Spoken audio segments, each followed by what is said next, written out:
ఈరోజు ఇంకొక కార్యక్రమం తీసుకొచ్చాను. చేనేత మగ్గాలకు ఉచిత విద్యుత్. ఒక్కొక్క కార్యక్రమాన్ని చేస్తూ ముందుకు పోతున్నాం. ఈరోజు హ్యాండ్లూమ్ కానీ పవర్లూమ్ ఉంది. ఆ రోజు మాట ఇచ్చాను, ఈరోజు మాట నిలబెట్టుకుంటున్నాం. హ్యాండ్లూమ్ అయితే దగ్గర ప్రతి ఒక్క హ్యాండ్లూమ్ వర్కర్కి 200 యూనిట్లు, పవర్లూమ్ వర్కర్కి 500 యూనిట్లు చొప్పున ఉచిత విద్యుత్ శక్తి ఈ రోజు నుంచే అమల్లోకి తెస్తున్నామని మీ అందరికీ హామీ ఇస్తున్నా. దీంతో 93,000 చేనేత కుటుంబాలకు లాభం కలుగుతుంది.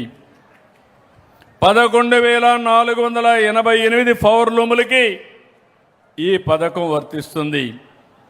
150 కోట్ల రూపాయలు ప్రభుత్వం ఈ పథకం కింద ఏపీఎస్సీబీకి డబ్బులు ఇస్తున్నాం.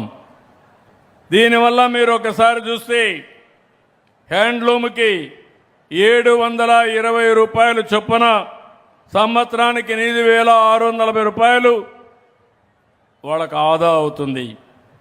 పవర్లూమ్కి 1800 రూపాయలు నెలకు చొప్పున 21,800 రూపాయలు వాళ్ళకు ఆదా అవుతుంది. నేతన్న సంక్షేమానికి, చేనేత పరిశ్రమ అభివృద్ధికి ఎప్పుడూ ఈ ప్రభుత్వం పనిచేస్తామని చెప్పి కూడా నేను మీకు తెలియజేస్తున్నా. దగ్గర 1,20,000 కుటుంబాలు చేనేత పైన ఆధారపడుతున్నాయి. ఇంత మునుపు కూడా 14-19లో 110 కోట్ల రూపాయలు చేనేత రంగంలో చేనేత కార్మికులు మాఫీ చేశాం. ఈరోజు 110 కోట్లు ఇస్తున్నాం. 5 కోట్లతో థ్రిఫ్ట్ ఫండ్ ఏర్పాటు చేశాం. నేతన్నకు 50 ఏళ్లకే పింఛన్లు కూడా ఇస్తున్నాం. ప్రతి నెల 86,000 మందికి పింఛన్లు ఇచ్చే కార్యక్రమానికి కూడా శ్రీకారం చుట్టాం.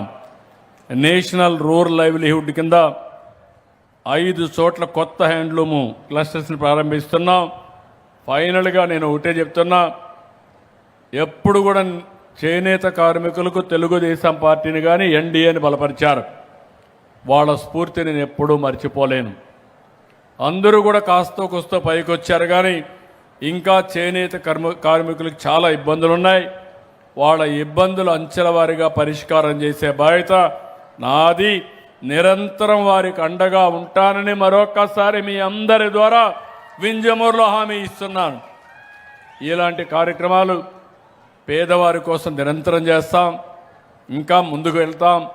దయచేసి ఈ ప్రభుత్వాన్ని పూర్తిగా ఆశీర్వదించాల్సిందిగా మరొక్కసారి అందరినీ కోరుకుంటూ, ఈరోజు వింజమూరుకు వచ్చినప్పుడు మీరు చూపించిన స్ఫూర్తికి పేరు పేరున మనస్ఫూర్తిగా అభినందనలు, ధన్యవాదాలు.